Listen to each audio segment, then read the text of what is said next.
has its secrets, its quiet corners where shadows linger a little too long. But in this particular village, the secret isn't hidden in a dusty attic or a forgotten graveyard. It's out in the open, a gaping wound in the earth lined with ancient moss-covered stones. Villagers call it the Well of Whispers, but its true name is far more sinister. The well that drank blood. They say it was cursed, a place of bad fortune. But the truth is, it wasn't built by them. It was built for something that was already there, something that slumbers deep beneath the soil. The legend begins, as many do, with a simple need for water. When the first settlers arrived, they found this perfectly constructed well waiting for them. It seemed like a blessing, but when they lowered the first bucket, it didn't come up with clear, life-giving water. It came up red, a deep, thick, arterial red.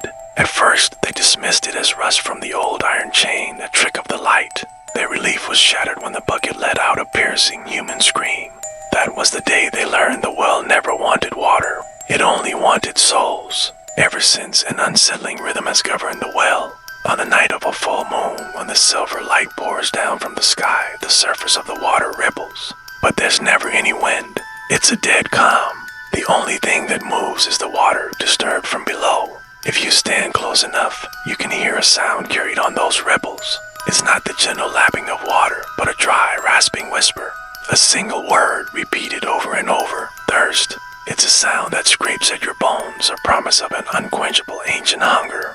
The villagers learn quickly to fear that whisper. The stories they tell are meant as warnings, passed down through generations. One of the most chilling tales is of a young boy, curious and foolish, who didn't believe the old legends. He wanted to hear the whisper for himself. One evening, he crept out to the well and leaned over the edge, putting his ear close to the cold stone. His parents searched for him all night. They never found him, not a trace. The only thing he left behind was his echo, a small, frightened voice forever repeating his last words from the bottomless dark. Even today, they say if you listen on a quiet night, you can still hear him calling for his mother from the depths. If you dare to examine the well up close, you'll notice the ancient stone carvings around its rim. At a glance, they might look like any other historical artifact, but look closer. The figures depicted aren't celebrating or working, they're kneeling, dozens of them, all facing the well's gaping mouth. Their hands are outstretched, not in prayer, but as if they're offering something. Their faces are etched with terror and resignation. These aren't people praying for water, they are people feeding the thing that lives below. Carvings aren't a record of history, they are a set of instructions. This is why the locals have a strict rule: never ever look directly into the well. It's not just about the fear of falling in. They believe the well has a unique and terrible power. If you stare into its dark, still water, the reflection that looks back isn't always your own. Sometimes, for a fleeting, heart-stopping moment, the face in the water will change. It will show you the face of the next person the village is going to lose. It's a prophecy you can't unsee, a death sentence delivered by your own reflection. Many have gone mad after catching a glimpse, haunted by the face staring back at them from the abyss. The well's influence isn't just psychological, it's physical. It affects the very ground it sits on. Once every decade, sometimes more, the earth for miles around will begin to tremble. It's not a violent earthquake, but a low, deep, guttural shudder that seems to emanate from a single point, from the welly itself. During these tremors, those brave or foolish enough to be nearby report a horrifying sound. The deep, wet, belching noise that rumbles up from the darkness as if something impossibly large deep below has just finished a meal and is settling in for another long sleep. Over the centuries, many have tried to end the well's reign of terror. The most recent attempt was about 50 years ago. A group of outsiders, dismissive of local folklore, decided to solve the problem once and for all.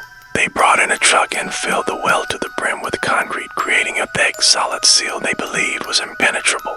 They celebrated that night, convinced they had buried the curse forever. But when the sun rose the next morning, a chilling sight awaited them. The concrete seal was shattered. Not broken from the top, but cracked wide open from the inside, pushed apart by a force of unimaginable strength. The well was open again, and it seemed angrier than ever. The creature or entity that resides within the well casts a palpable aura of dread. Its presence suffocates the life out of the surrounding area. You'll notice the silence first. Birds instinctively avoid flying over it.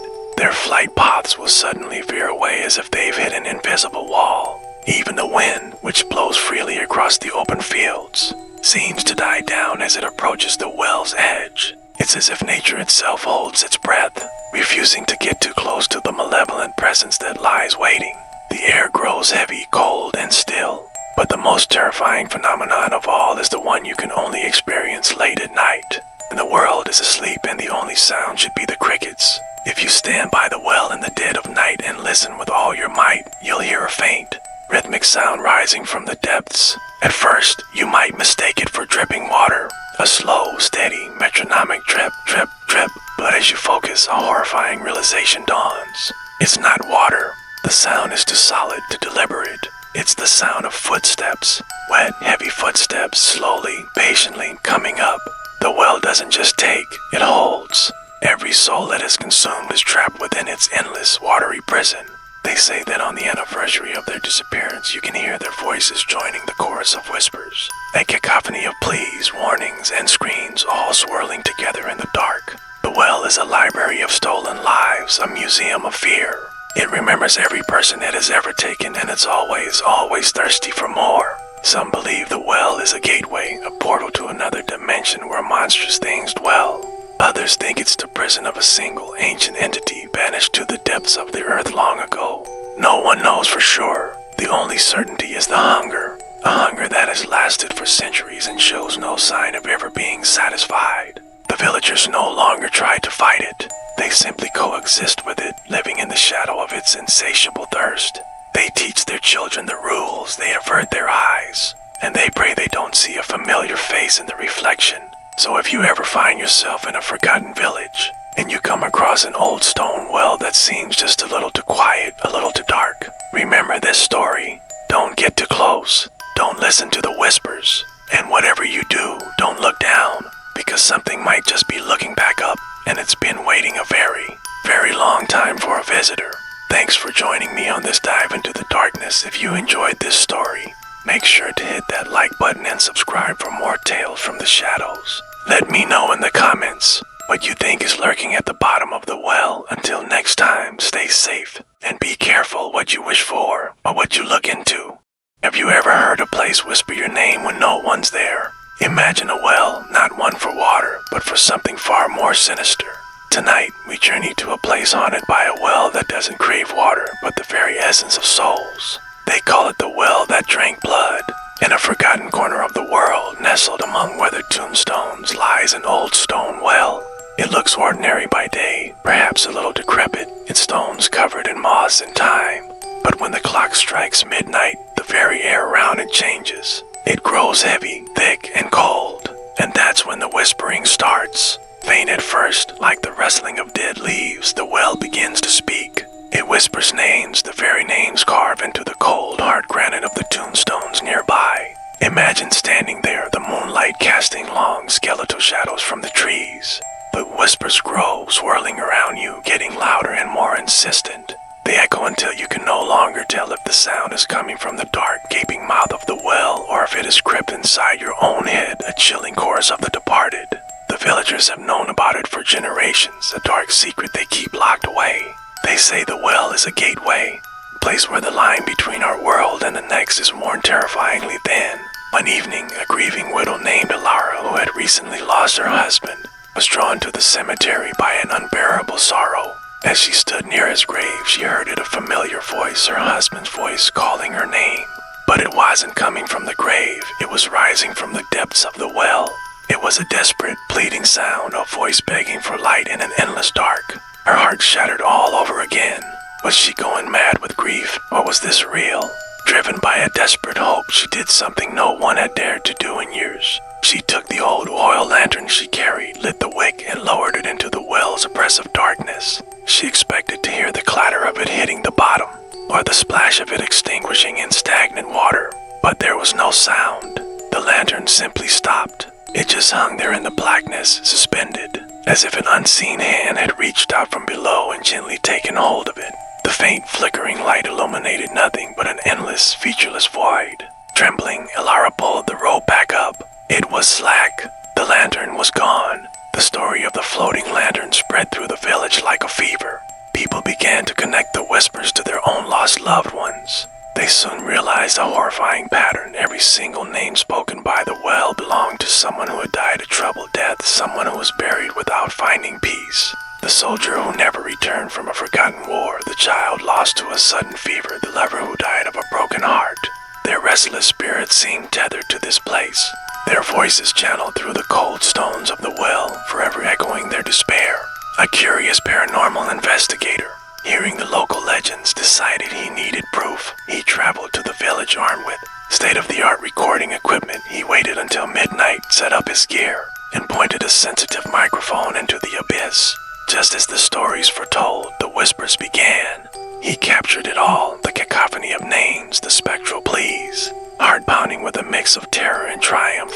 He packed his equipment and left, eager to analyze his findings. The next day, in the sterile safety of his studio, he played back the recording. Familiar whispers filled the room, just as he remembered. But then, after the last name faded, a new sound emerged.